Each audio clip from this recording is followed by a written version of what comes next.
India में एक काम जो स्कूल ने कभी नहीं सिखाया, वो है अपनी सैलरी का क्या करना है जब वो अकाउंट में आए। और इसकी कीमत बड़ी है।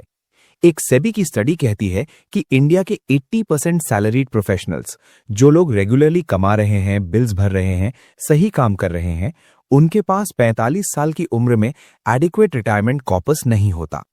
80% मतलब 10 में से 8 लोग। ये लोग लेजी नहीं हैं, बेवकूफ नहीं हैं। ये लोग सिंपली वो ऑर्डर नहीं जानते जिसमें उन्हें अपना पैसा लगाना चाहिए। और ये ऑर्डर यही चीज डिसाइड करती है कि 30 साल की मेहनत के बाद तुम फाइनेंशियली फ्री होगे या फाइनेंशियली डिपेंडेंट। सैलरी आते ही तुम क्या करते हो? शायद रेंट भरते हो, ग्रोसरीज का हिसाब लगाते हो। कुछ खर्च होते हैं जो अवॉइड नहीं हो सकते। और फिर मंथ के एंड में जो बचता है वो एसआईपी में डाल देते हो, या एफडी में, या बस अकाउंट में पड़ा रहता है। ये अप्रोच गलत नहीं है, ये सिर्फ इनकम्प्लीट है। और इस इनकम्प्लीटनेस की वजह से काफी लोग 35 साल की उम्र में एक अच्छी सैलरी कमा रहे होते हैं, फिर भी फील करते हैं कि फाइनेंशियली कोई प्रोग्रेस नहीं हो रही। सीधा सवाल पूछो खुद से, तुम्हारी सैलरी आती है, कहाँ जाती है तुम्हें पता है, लेकिन क्यों जाती है और किस ऑर्डर में जानी चाहिए ये पता है? अगर नहीं, तो आज का ये वीडियो तुम्हारे लिए है। मैं अमन हूं। मैं बहुत ज्यादा टाइम स्पेंड करता हूं ये समझने में कि इंडिया के हार्ड वर्किंग पढ़े लिखे लोग जो सब कुछ सही करने की कोशिश करते हैं, फाइनेंशियली क्यों स्टक रहते हैं। अगर तुम कोई ऐसे इंसान हो जिसके पास डिसेंट सैलरी है, लेकिन फील होता है कि पैसा कहां गया समझ नहीं आता, तो इस वीडियो को लाइक करो, सब्सक्राइब करो, क्योंकि आज मैं तुम्हें एग्जैक्ट ऑर्डर दूंगा, स्टेप बाय स्टेप, कोई कंफ्यूजन नहीं। चलो शुरू करते हैं। लोग कहते हैं पहले सब खर्चे भर लो, फिर जो बचेगा सेव कर लेना। ये इंडिया का डिफॉल्ट फाइनेंशियल बिहेवियर है। और ये एग्जैक्टली वो रीजन है कि ज्यादातर लोग कभी फाइनेंशियली आगे नहीं बढ़ते। क्यों? क्योंकि खर्चों के बाद कुछ नहीं बचता, कभी नहीं बचता। ह्यूमन ब्रेन का एक इंटरेस्टिंग ट्रेट है, अवेलेबल मनी स्पेंड हो जाता है। ये विल पावर की बात नहीं है, ये वायरिंग की बात है।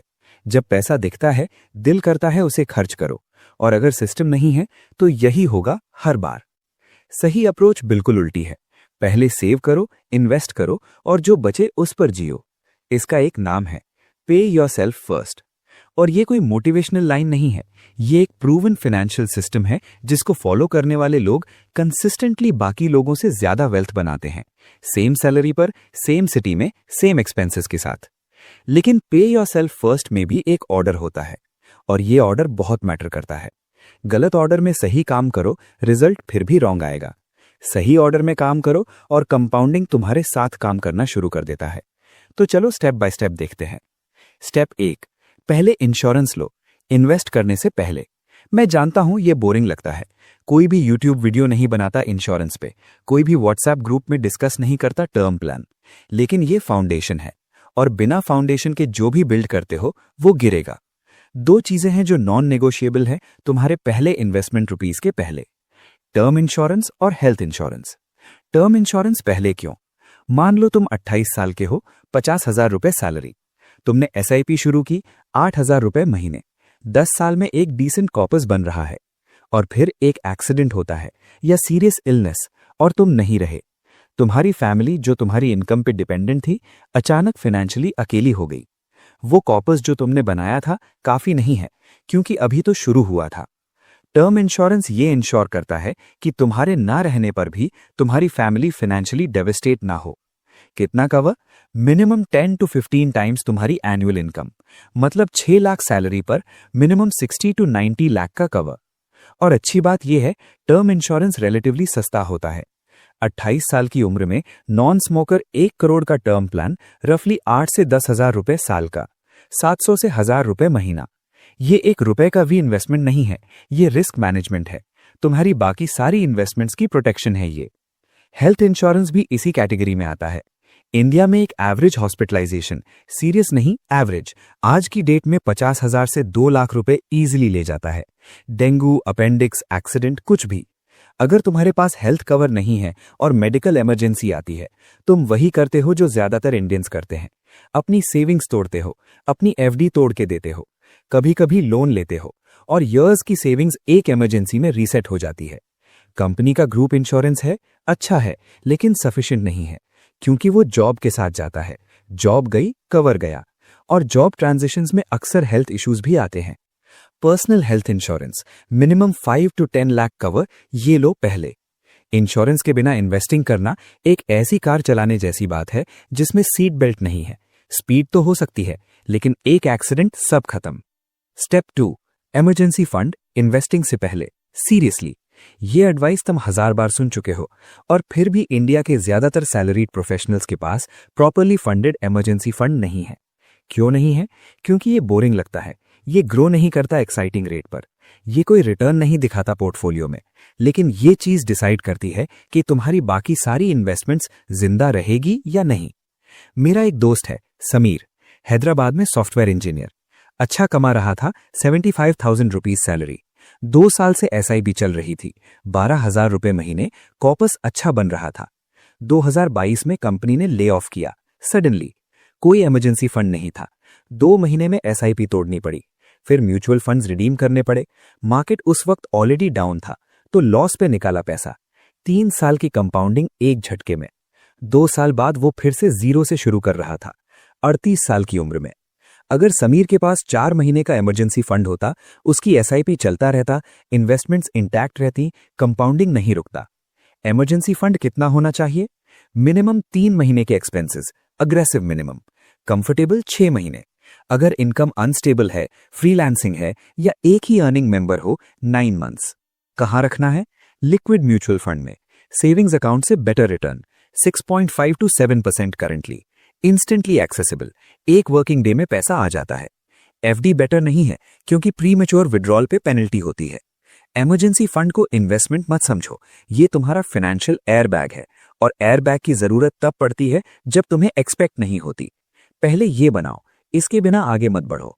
स्टेप 3, कंपनी का ईपीएफ मैक्सिमाइज करो। ये most under used wealth tool है इंडिया में।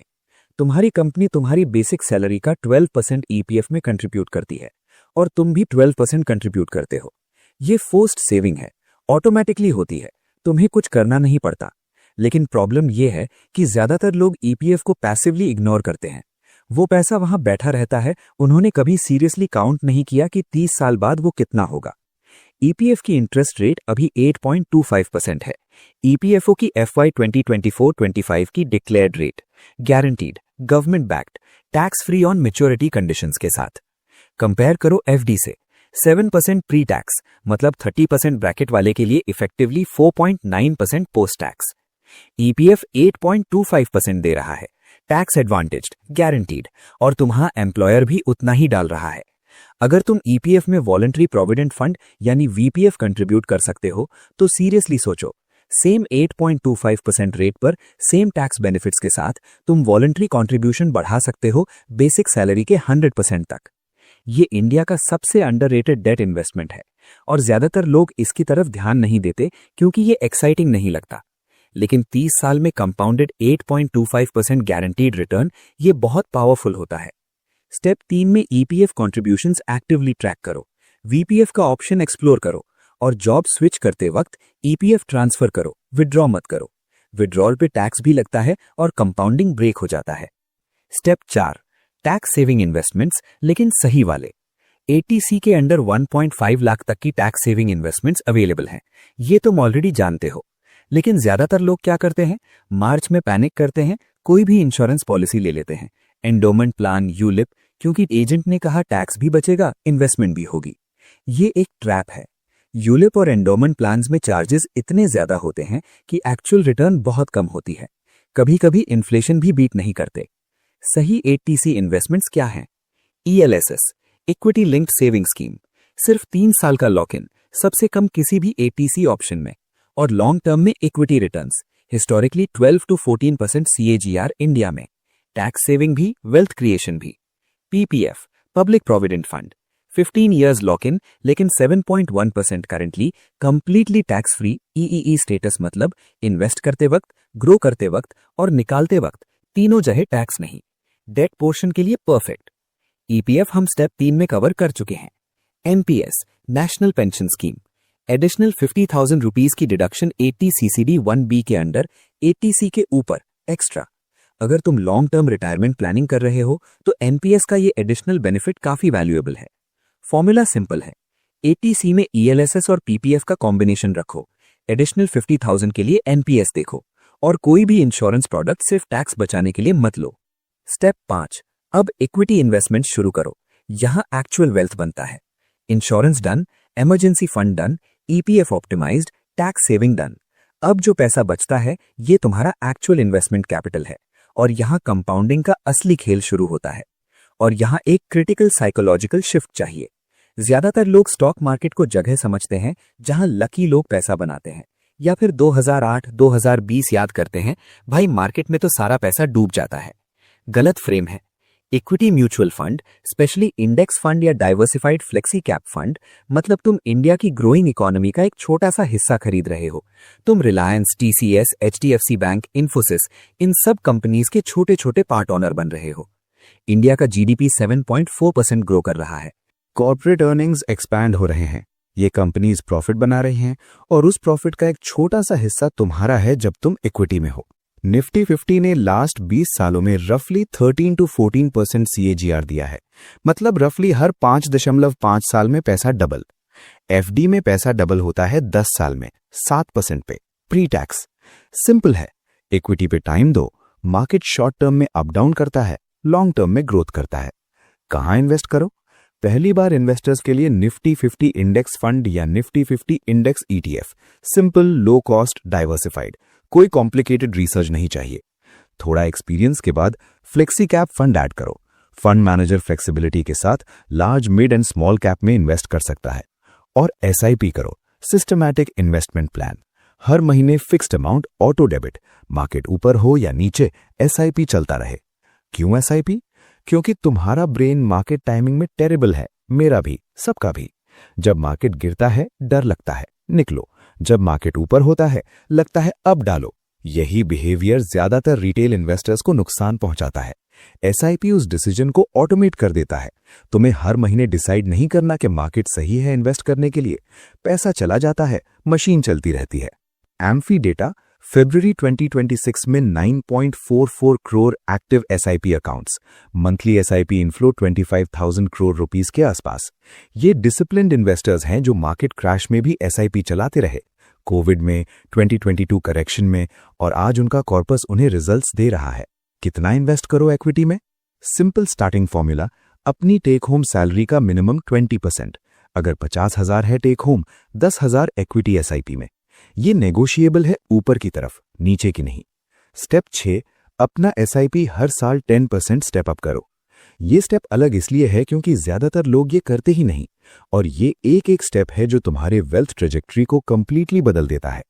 लॉजिक सिंपल है, तुम्हारी सैलरी हर साल बढ़ती है, इंक्रीमेंट आता है, वेरिएबल पे आता है, लेकिन ज्यादातर लोग वो एक्स्ट्रा इनकम लाइफस्टाइल में अब्सॉर्ब कर लेते हैं। बड़ा फोन, बेटर रेस्टोरेंट, अपग्रेड। ये गलत नहीं है, एंजॉय करो जिंदगी, लेकिन सैलरी का एक फिक्स्ड परसेंटेज इंक्रीमेंट का भी इन्वेस्टमेंट में बढ़ाओ। एग्जाम्पल देखो क्लियरली, तुम्हारा SIP 10,000 रुपए महीने, 12% CAGR 15 साल, बिना स्टेपअप रफली 50 लाख, 10% एनुअल स्टेपअप के साथ रफली 85 लाख, सेम 15 साल, सेम मार्केट। 35 लाख का फर्क, सिर्फ इसलिए कि हर साल तुम 1,000 रुपए बढ़ा देते हो अपनी SIP में। ये ऑप्शन अब ऑलमोस्ट सब एप्स में अवेलेबल है, Grove, Zerodha coin, Paytm money, step up SIP या टॉप अप SIP के नाम से। एक बार सेट करो, साल में ऑटोमेटिकली बढ़ता रहे। अब वो साइकोलॉजिकल ट्रैप्स जो इस पूरे ऑर्डर को फेल कर देते हैं।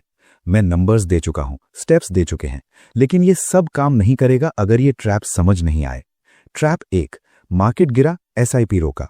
ये सबसे कॉमन और सबसे नुकसानदेह मिस्टेक है। मार्केट गिरती है, तुम्हारे यूनिट्स सस्ते मिलते हैं, सेम 10,000 में ज्यादा यूनिट्स आते हैं। जब रिकवरी होती है, वो एक्स्ट्रा यूनिट्स ज्यादा गेन देते हैं। मार्केट फॉल SIP इन्वेस्टर के लिए सेल है, डिस्काउंट है। ये डर का टाइम नहीं है, ये अपॉर्चुनिटी है। ट्रैप 2, 1 साल बाद शुरू करूंगा। 1 साल का डिले, 1 लाख रुपए का कॉर्पस 15 साल में रफली 5.47 लाख पे पहुंच सकता था, 12% पे। 1 साल लेट शुरू किया, 4.87 लाख, फर्क 60,000 रुपीज। सिर्फ 1 साल की डीले की वजह से 60,000 रुपीज, और ये फर्क कंपाउंडिंग के साथ एक्सपोनेंशियली बढ़ता जाता है। ट्रैप 3, हर चीज में इन्वेस्ट करना, crypto currency, NFT, international funds, small cap, sectoral funds, defence fund, AI fund. ये सब तुम्हारे फर्स्ट करोड़ के रास्ते में नहीं आना चाहिए। Simple, Nifty 50 index fund plus एक फ्लेक्सी कैप फंड, बस। ये बोरिंग लगता है, बोरिंग ही काम करता है। कॉम्प्लेक्सिटी वेल्थ नहीं बनाती, कंसिस्टेंसी बनाती है। तो पूरा ऑर्डर क्या है, क्लियरली समराइज करते हैं। सैलरी आई, पहले टर्म इंश्योरेंस और health insurance, one time setup करो और भूल जाओ। दूसरा, इमरजेंसी फंड, 3 to 6 मंथ्स के एक्सपेंसेस, लिक्विड फंड में पहले इसको पूरा करो। तीसरा, ईपीएफ कॉन्ट्रीब्यूशंस, ऑटोमेटिक हो रहा है, ट्रैक करो। वीपीएफ ऑप्शन एक्सप्लोर करो, जॉब चेंज पे ट्रांसफर करो, विड्रॉ मत करो। चौथा, eighty C tax saving, ELSS plus PPF combination, March में पैनिक नहीं, ईयर के शुरू में प्लान करो। पांचवा, equity SIP, minimum 20% take home, Nifty 50 index fund से शुरू करो, ऑटो डेबिट चलता रहे, मार्केट ऊपर हो या नीचे। छठा, एनुअल 10% एसआईपी स्टेप अप, हर जनवरी इंक्रीमेंट के बाद एसआईपी बढ़ा दो। ये ऑर्डर फॉलो करो और 15 से 20 सालों में तुम्हारा फाइनेंशियल पिक्चर कंप्लीटली अलग होगा। एक लास्ट बात, ऑनेस्टली, इंडिया में फाइनेंशियल एजुकेशन का एक बड़ा प्रॉब्लम है। स्कूल ने नहीं सिखाया, घर पे नहीं सिखाया, सीए अंकल ने इंश्योरेंस पॉलिसी बेच दी, बैंक मैनेजर ने एफडी रिकमेंड किया क्योंकि उनका कोटा था। सिस्टम किसी ने तुम्हारे लिए डिजाइन नहीं किया, और इसीलिए 80% सैलरीड इंडियंस 45 इयर्स में फाइनेंशियली अंडर प्रिपेयर्ड है। उनकी गलती नहीं थी, उन्हें कोई बताने वाला नहीं था। लेकिन अब तुम जानते हो। निफ्टी 50 के लास्ट 25 इयर्स के रिटर्न्स देखो। 2000 में इन्वेस्ट किया होता तो आज रफली 15 to 16 CAGR मिला होता। वो लोग जिन्हें ये ऑर्डर पता था और जो इस ऑर्डर पे टिके रहे, वो फाइनेंशियली फ्री हैं आज। वो कोई अलग लोग नहीं थे, उनके पास कोई इनसाइडर इन्फॉर्मेशन नहीं थी, उनके पास सिर्फ एक सिस्टम था और वो सिस्टम पे टिके रहे। जब मार्केट गिरा, जब जॉब गई, जब मुश्किल लगा, तुम भी वही कर सकते हो। ऑर्डर पता है, सिस्टम पता है, अब सिर्फ शुरू करना है।